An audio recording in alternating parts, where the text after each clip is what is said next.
Welcome back to my channel, everyone. I'm the Free Man, your favorite 9 to 5 escape artist. Today I'm going to be breaking down options trading. I think that you will find a great benefit from this video, so I'm going to be taking something that most people would consider a really complicated form of trading, and I will attempt to make it as simple as possible for you to understand.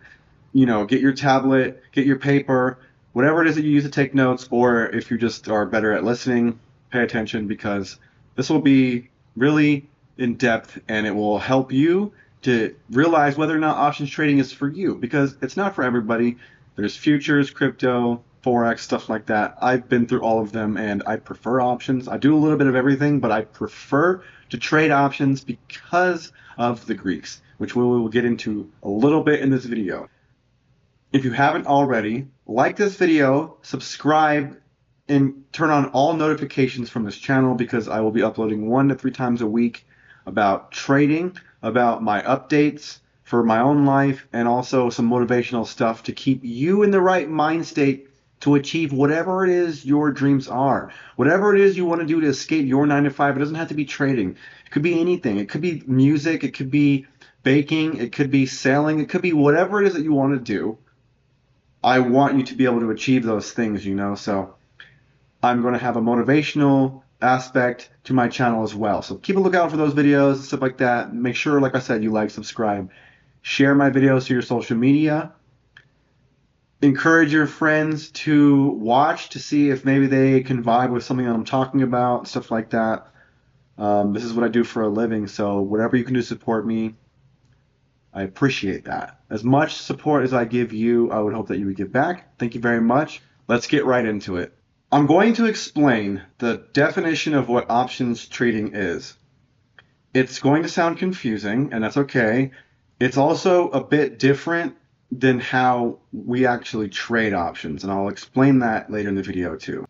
In the simplest terms, options trading is speculation on the price at a future point in time. Basically just saying, hey, I think Nvidia is this price. I think Nvidia will be this price by this day. That's the basics of it. When you buy an option contract, you're buying the right, not the obligation, to buy or sell 100 shares of an underlying asset or stock. So that sounds confusing as it is. So we're going to break that down a little bit. A call is the right to buy, and a put is the right to sell. When you're in calls, you're speculating on the price to go up. And when you're in puts, you're speculating on the price to go down. When you're looking for the price to go up, that is also considered going long. And when you're looking for the price to go down, that is considered going short. So when you're buying puts, you're shorting the market. When you're buying calls, you're going long on the market. If you've heard the terms long and short, that's what they mean. Long is up, short is down. So that's the gist of it. An option contract is a contract for the right, not the obligation, to buy or sell 100 shares of an underlying asset. Now, that's not how we trade options.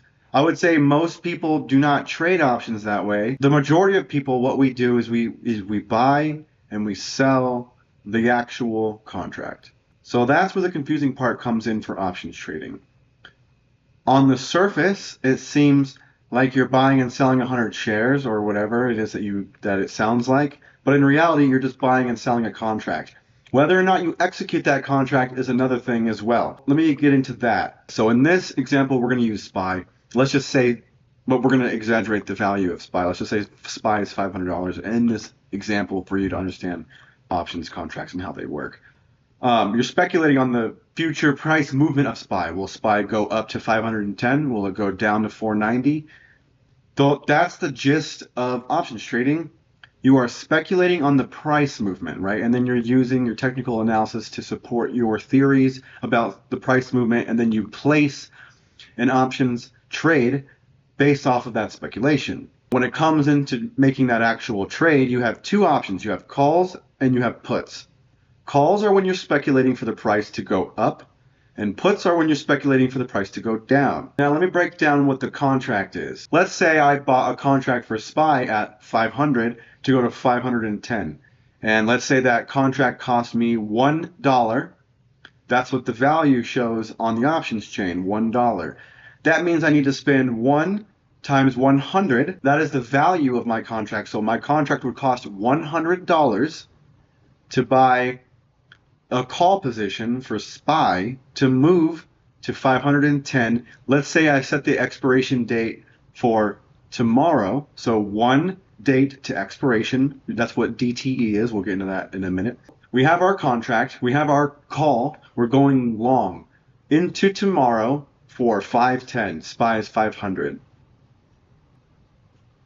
Get that in your heads. Write that down. Put that somewhere. That's the example that we're going to use going forward. Now I'm going to break down exactly what a contract is. On your contract, you have a few things. You have your ticker. Obviously, in this one, it'll be SPY. You also have your date to expiration. That'll be considered DTE if you want to write that down. DTE is your date of expiration. That is the day your contract becomes worthless. So you need to exercise or trade your contract for a profit before the date of expiration. You also have your strike price.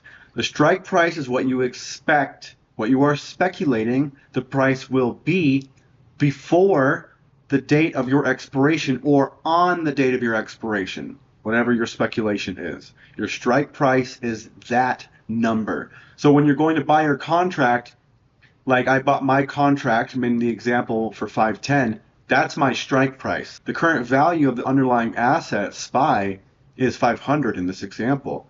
My strike price is 510 by the date of expiration of tomorrow. So one date to expiration, or a 1 DTE call position. You're trading the right to buy or sell a stock or an ETF or whatever. You're not actually owning any shares. Just contracts that give whoever, maybe you, the right, not the obligation, to buy or sell the underlying asset. Just remember that. You're not buying 100 shares of SPY. You're just buying the contract to buy or sell 100 shares. If the underlying asset reaches your strike price, you have both intrinsic and extrinsic value, which I will explain shortly. There's a reason why people trade the options contract versus executing the 100 shares. And that's because of the Greeks. The Greeks modify the value of your contract based on 5 different principles, which I'm going to briefly explain and then make a video on it because it's too much for this video. The Greeks help you to understand how an options contract value will be modified by certain market conditions, whether it's time, price action, volatility, whatever it is, they are dialed into the Greeks. That way you can understand if your contract has potential value for profit. We're going to start with theta because I feel like theta is the one that people learn first, and it's the one that people are afraid of the most because it basically reduces the value of your contract to 0 by your DTE. So it brings your contract to 0 by the date of expiration on your contract. That's why you typically want to get your contract out into the future so that theta isn't burning the value of your contract. It's called theta burn. If you've ever heard of that, that's what people are talking about. Theta burns the value of your contract towards 0 and eventually to 0 at the date and time of your contract's expiration. Delta measures how much the options contract value moves in relation to the value of the underlying asset. So typically, once your strike price is reached, delta becomes closer to 1, and your contract value can eventually move with $1 for every dollar that your asset goes up. Gamma measures simply how fast delta will change with the underlying asset price movement. Vega measures how much your options contract price will change with implied volatility. So when the markets are more volatile, Vega can either give your contract value or it can take value from your contract. And that's an important part in maintaining a good position, is understanding how to balance Vega, Theta, Gamma, Delta, and Rho. Rho measures the change in the price of the contract based on interest rate changes, and I think it's one of the least used Greeks, but it is used in long-term options contracts. But the Greeks essentially modify your contract in a favorable way or unfavorable, whether or not you're in the wrong position. But let's just say it's in a favorable way to make your contract worth more than the intrinsic value change. So I'll explain that with the example. So we got our contract for SPY to go to 510 from 500 by the end of tomorrow. Let's say SPY goes to 515 today. So since SPY has gone up to 515 at the end of the day, it's exceeded our strike within our allotted time frame. And it's also gone beyond it. So let's say it's at 515, you execute the contract. Your intrinsic value is $5 on top of 510 for every share. So that's a profit of $400 because you sell for $500. You bought the contract for $100. In our example, if you've written it down, you bought your call for $100 for 510 to expire tomorrow when the price was 500. The price is now 515. It's $5 over your strike price. So you have $5 times 100, and that is the intrinsic value of your contract, $500. So you've now made a 400% profit on your contract, and it's been one day. You've day traded $100 into $500. You've made 400%. That's actually going to be what I break down in my upcoming 10-part series about how to day trade and turn $100 into $500 every day if you wanted to. The potential is there every day. It's not going to happen every day, but it can. So anyway, so that is the intrinsic value. It's 500. That was a perfect intrinsic value example. Let's say the contract is actually $6 by the time it hit 515, which is honestly a little bit more realistic because of the implications that it's going higher than what you expected a day earlier. So you bought your contract for $1. They're now selling for $6. If you executed them, you would still only be able to execute them for 515. So that means you would be able to capture that $400 profit. The extra $100 from $5 to $6 of the contract price, you are relinquishing that by not selling the contract. So if you sell that contract, you can sell it for $600. You bought it for $100. You bought it for $100 when it was $1. You're selling it for $600 now. That is $6. Only because it hit 515, which is $5 over your strike. In the same day, you have a whole other day for someone else to buy your contract, hold it as a 0 day to expiration contract tomorrow. Now that is the extrinsic value. And you're going to find that you can actually gain a lot more in extrinsic value because of things like Vega. Now I will explain real quick again in relation to our example, out of the money, in the money, and another one that is less talked about, at the money. When we first bought the contract, we bought the contract to be 510.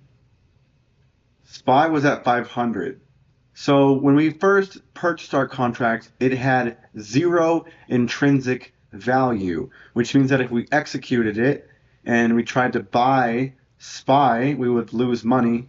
We wouldn't have enough to buy 100 shares. So when we buy our contract out of the money at 500, looking to go to 510, we're buying it with no intrinsic value. It's 100% extrinsic value, hopes, dreams, analysis, technical analysis, fundamentals, whatever you want to call it. That's what it is when you're out of the money. But in our example, we bought it out of the money. So we bought an out of the money contract for SPY to call up to 510 by our date of expiration tomorrow for $1. When SPY hits 515, our contract is now worth $5. So once the asset SPY hit 510, which was our strike price, it became at the money. Since we had our contract for 510 for one day, and we bought it at 500 out of the money, expecting it to go to 510, it hit 515. Once it hit 510, our option becomes at the money. Once it's at the money, gamma goes in full force with delta and starts shooting the price of our contract and the value up, intrinsically and extrinsically. Because we speculated on it being 510, it reached 510, our contract is now at the money. We could sell it. You could sell it beforehand, whatever. But let's say it continues, like in our example, to 515. Now we are in the money. So we were out of the money when we bought it at 500 for 510. When it hit 510, we were at the money. Now it's 515, we are in the money. When your contract becomes in the money, you have you now switch from purely extrinsic value to a combination of intrinsic and extrinsic value. And that right there is the sauce. That is why people sell contracts versus executing them. You will find eventually, like I did, that intrinsic plus extrinsic is the most valuable form of an options contract that you can get. So you want to remain in the money as deeply as possible, and that's what the term deep in the money is. Deep ITM. You want to become deeply in the money. So that's the whole gist of it, right? So just remember, in this example, when you sold your contract, you made a 500% profit, and when you executed it, you made a 400% profit. So you relinquished a 100% profit simply by executing versus selling the contract. That's the big reason I would say the large portion of options traders sell contracts and buy contracts versus executing them. There's still a good number of people that do execute them, but you're going to find the real value is in the speculation, which is extrinsic, plus the intrinsic value when you are in the money. So I made a trade today where I profited 1,700, and I will be making a video on that trade detailing exactly how I identified this trade, exactly what I did when I was in the trade to know to stay in the trade for longer, and I'm going to show you guys exactly my thought process behind the execution of the trade. So stay tuned for that video. It's coming up soon. Now, to complete our example, we decided to sell the contract to capture the 500%, right? So that's the whole idea as we buy and we sell contracts. This is where date to expiration comes in handy. So let's say you buy zeros, which I don't recommend for beginners because I don't even recommend them at all. I've done them a lot, and I've navigated away from them just because you lose a huge component of your value, which is time.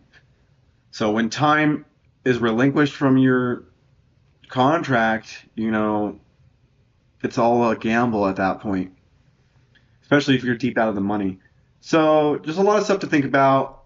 In the money versus out of the money, calls, puts, long, short. Now, if you take all these concepts and you soak them in, watch this video a couple times, post some comments, ask questions, get in conversations, join my Discord, follow along in some of the trades. On my social media, I post trades that I do daily so that you can see them for yourself. Don't mirror them. You can. I don't suggest mirror trading. I suggest learning the skill so that you can have it for the rest of your life. Like, that's the goal, right? So I appreciate you watching this video, and I'm going to have a 10-part series.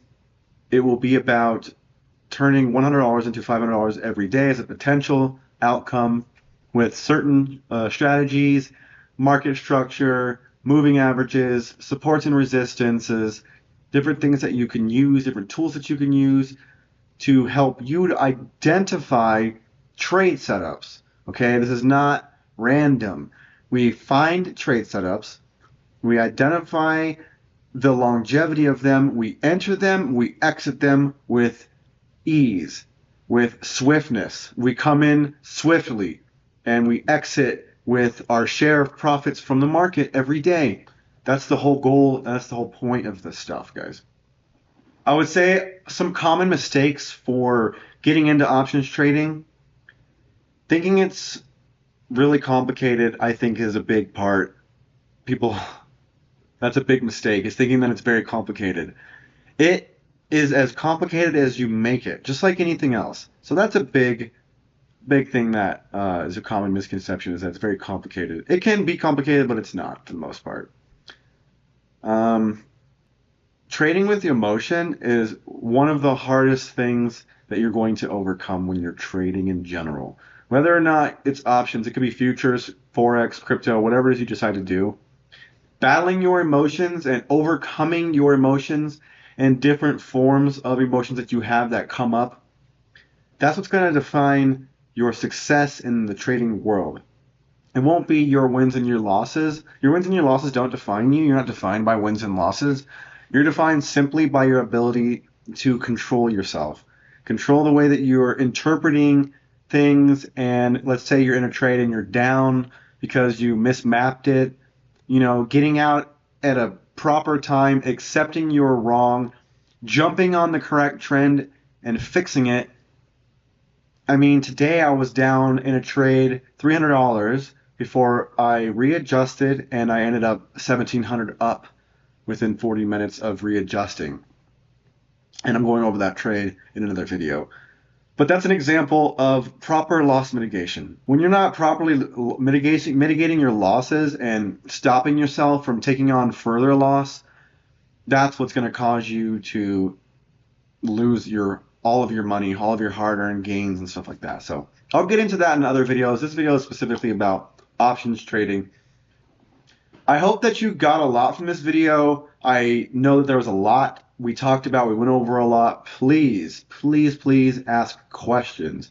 If you have any questions, I do this for a living. So if you comment, I'm going to see it and I'm going to answer. I may even make a response video if the question is good enough. So please do not hesitate to ask me anything. You're not going to be stupid. You're not going to be dumb. There's nothing wrong with any form of questions that you have. I also have a Discord server. I have the link for that in the bio. It's growing right now. I have a few trading friends who are in it right now who have good insights and they can help you if you have questions. But feel free to message me on social media. I respond to most of my messages, especially if it's about money. If you're hitting me up about money, chances are I'm gonna hit you back. You know what I'm saying? So just keep that in mind. If you haven't already, like this video, subscribe, and turn on all notifications from this channel because I will be uploading 1 to 3 times a week about trading, about my updates for my own life, and also some motivational stuff to keep you in the right mind state to achieve whatever it is your dreams are. Whatever it is you want to do to escape your 9 to 5, it doesn't have to be trading. It could be anything. It could be music. It could be baking. It could be sailing. It could be whatever it is that you want to do. I want you to be able to achieve those things, so I'm going to have a motivational aspect to my channel as well. So keep a lookout for those videos and stuff like that. Make sure, like I said, you like, subscribe, share my videos to your social media. Encourage your friends to watch to see if maybe they can vibe with something that I'm talking about, stuff like that. This is what I do for a living, so whatever you can do to support me, I appreciate that. As much support as I give you, I would hope that you would give back. Thank you very much, and I look forward to the next videos.